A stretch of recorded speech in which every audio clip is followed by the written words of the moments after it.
Hello दोस्तों, बाबा विश्वनाथ की नगरी बनारस में आप सभी का स्वागत है हमारे YouTube channel study with team Banaras में। आइए हम लोग हिंदी पेडागोजी के कुछ क्वेश्चंस को देखते हैं। हम लोगों ने 7 जून 2019 के हिंदी पेडागोजी के क्वेश्चन को देख लिया है और अब ये 8 दिसंबर 2019 के पेडागोजी के क्वेश्चंस है। तो चलिए आइए हम लोग सॉल्व करते हैं। क्या है क्वेश्चन? पहला क्वेश्चन क्या है? प्राथमिक स्तर पर बच्चों की भाषा का आकलन करने का उद्देश्य क्या है? कि प्राथमिक स्तर पर बच्चों की भाषा का आकलन करने का उद्देश्य क्या है? पहला ऑप्शन उसकी पठन क्षमता का आकलन, सेकंड ऑप्शन उसके भाषा प्रयोग की क्षमता का आकलन, ऑप्शन थर्ड उसकी लेखन क्षमता का आकलन, ऑप्शन 4 उसके बोलने की कुशलता का आकलन। तो इसका सही आंसर क्या है? कि उसके भाषा प्रयोग करने की क्षमता का आकलन। आइए हम लोग समझते हैं कि प्राथमिक स्तर पर बच्चों की भाषा का आकलन करने का उद्देश्य क्या होना चाहिए। यही होना चाहिए ना कि उसके भाषा प्रयोग करने की क्षमता का हम लोग आकलन करते हैं। प्राथमिक स्तर पर छात्रों को अधिक से अधिक अभिव्यक्ति करने का अवसर मिलना चाहिए, तभी तो वो अपनी भाषा को अधिक से अधिक अभिव्यक्त कर पाएंगे किसी के सामने। इससे उनकी विभिन्न भाषा कौशल का विकास होगा और साथ ही साथ उनके अंदर विकसित कौशलों का हमें पता चलेगा। ठीक है, ये नेक्स्ट क्वेश्चन देखते हैं। इनमें से कौन सा भाषा आकलन में सबसे कम प्रभावी तरीका है? कहानी कहना, कहानी लिखना, घटना वर्णन या श्रुत लेख? देखिए क्या है कि भाषा का आकलन में सबसे कम प्रभावी तरीका है तो श्रुत लेख। कहानी जो कहना, कहानी लिखना तक घटना करना, ये सब अभिव्यक्तात्मक कौशल के साथ साथ चिंतन क्षमता का भी इसमें विकास होता है। ठीक है, नेक्स्ट क्वेश्चन क्या है?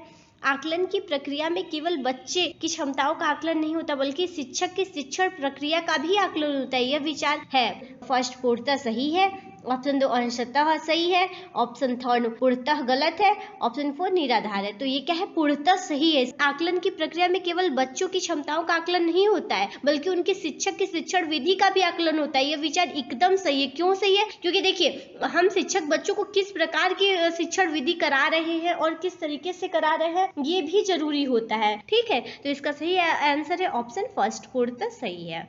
सेकंड क्वेश्चन, रीमा ने तीसरी कक्षा में पढ़ने वाली रितिका की भाषा क्षमता, भाषा निष्पादन संबंधी क्रमिक प्रगति का ब्यौरा उसके अभिभावकों को दिया। रीमा ने किसके आधार पर यह जानकारी दी? अवलोकन के आधार पर, पोर्टफोलियो, ऑप्शन 3 जांच सूची, ऑप्शन 4 लिखित परिचय। तो देखिए हम लोगों ने आपको पढ़ाया कि पोर्टफोलियो क्या होते हैं, तो पोर्टफोलियो के द्वारा ही ना बच्चों का लिखित ब्यौरा हम लोग लिखते हैं। पोर्टफोलियो में ही हम लोग जब से बच्चों को एडमिशन कराए जाते हैं उनका जो भी जितना भी बच्चों का ब्यौरा होता है हम लोग पोर्टफोलियो के द्वारा ही लिखते हैं। ठीक है, नेक्स्ट क्वेश्चन क्या है? पहली कक्षा में डैश भी लिखना के अंतर्गत आता है? क्या वाक्य लिखना, ऑप्शन 2 शब्द लिखना, ऑप्शन 3 अक्षर बनाना, ऑप्शन 4 चित्र बनाना। तो देखिए बच्चे नर्सरी कक्षा या बच्चे जब भी पेन कॉपी उनको दिया जाता है तो वो कुछ न कुछ बनाने लगते हैं, तो चित्र बनाना भी लिखना के अंतर्गत ही आता है। ठीक है, नेक्स्ट क्वेश्चन देखते हैं। प्राथमिक स्तर पर पढ़ना सिखाने में सबसे कम महत्वपूर्ण क्या है? पहला ऑप्शन अनुमान लगाना, ऑप्शन 2 संदर्भानुसार अर्थ, ऑप्शन 3 अक्षरों की पहचान, ऑप्शन 4 पढ़ने का उद्देश्य। तो इसका सही आंसर है कि अक्षरों की पहचान करना। प्राथमिक स्तर पर पढ़ना सिखाने में सबसे कम महत्वपूर्ण है कि अक्षर की पहचान, क्योंकि पढ़ने के अंतर्गत अर्थ बोध करना, लिखे हुए उद्देश्य समझना और सुंदर के अनुकूल अर्थ समझना शामिल है। ठीक है, नेक्स्ट क्वेश्चन क्या है? भाषा अर्जन क्षमता किसके साथ संबंधित है? पियाजे, चॉम्स्की, स्किनर, ब्रूनर। देखिए भाषा अर्जन बहुत इंपॉर्टेंट टॉपिक है, आप लोग इसको बहुत ध्यान से पढ़ लीजिएगा। हमने जितना भी आप लोग को प्रीवियस ईयर कराया हर साल पूछा है कि भाषा अर्जन और भाषा अधिगम में क्या है, कैसे है। तो आप लोग भाषा अर्जन को और भाषा अधिगम को बहुत ही अच्छे से पढ़ लीजिएगा। भाषा अर्जन यह किससे संबंधित है? चॉम्स्की से संबंधित है। चॉम्स्की के अनुसार बालक में भाषा अर्जन करने की क्षमता जन्मजात पाई जाती है, इस क्षमता के अभाव में भाषा सीखना संभव नहीं है। और पियाजे के अनुसार भाषा अधिगम संज्ञानात्मक विकास का ही एक अंग है।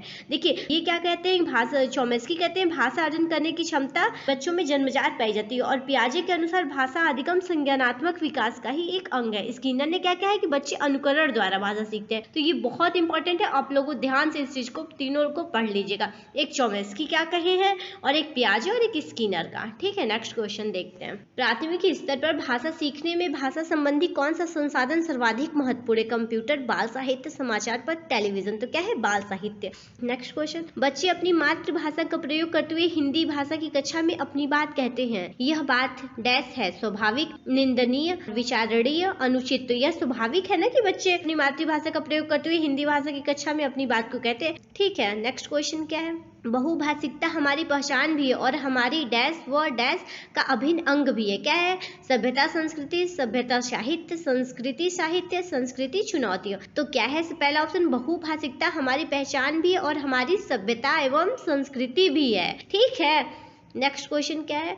प्राथमिक स्तर की पाठ्य पुस्तक में कार्टून, भाषण, विज्ञापन आदि बच्चों की भाषा क्षमता विकास में है सहायक है, ऑप्शन 2 बाधक है, ऑप्शन 3 निरर्थक है, ऑप्शन 4 अनुपयोगी है। तो देखिए सहायक है, जितने भी नेगेटिव वर्ड्स हैं इन लोगों को हमको टच ही नहीं करना है एग्जाम में, ठीक है। सीटेट का एग्जाम क्रैक करने का एक ये भी बहुत मूल मंत्र है कि आप लोग जानिए कि जितने भी नेगेटिव वर्ड्स हैं उनको हम लोग को टच नहीं कर, उनको पहले से ही हमको निकाल देना है। हमेशा हम लोग को पॉजिटिव जाना है, बच्चों में हमेशा पॉजिटिविटी देखनी है, हमेशा पॉजिटिविटी डालना है हमेशा। देखिए क्या बाधक, निरर्थक, अनुपयोगी है, तो ये तीनों ऑप्शन कट जाएंगे। तो प्राथमिक स्तर की पाठ्य पुस्तक में कार्टून दिखाना, भाषण दिखाना, विज्ञापन आदि बच्चों में भाषा क्षमता विकास में सहायक ही तो होता है। बच्चों को हम लोग कुछ भी कार्टून से सिखा देते हैं और भी बोल के अच्छे से विज्ञापन, बहुत सारी साइंस की चीजें दिखा के या कुछ भी दिखा के हम लोग बच्चों में भाषा क्षमता का विकास करा सकते हैं, ठीक है। नेक्स्ट क्वेश्चन क्या है, 5वीं कक्षा की सुहानी पांचों किन्हें आंखें दोनों आदि शब्द लिखती है। आप सुहानी के लेखन क्षमता के बारे में क्या कहेंगे?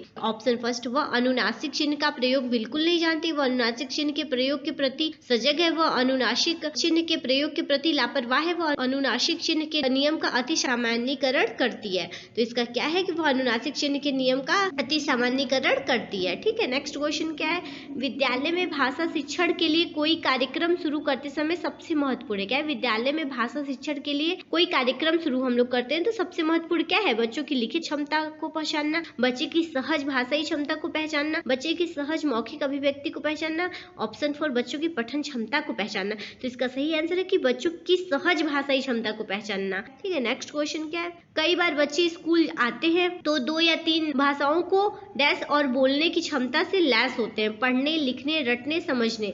तो किससे होते हैं? समझने में लैस होते हैं, ठीक है।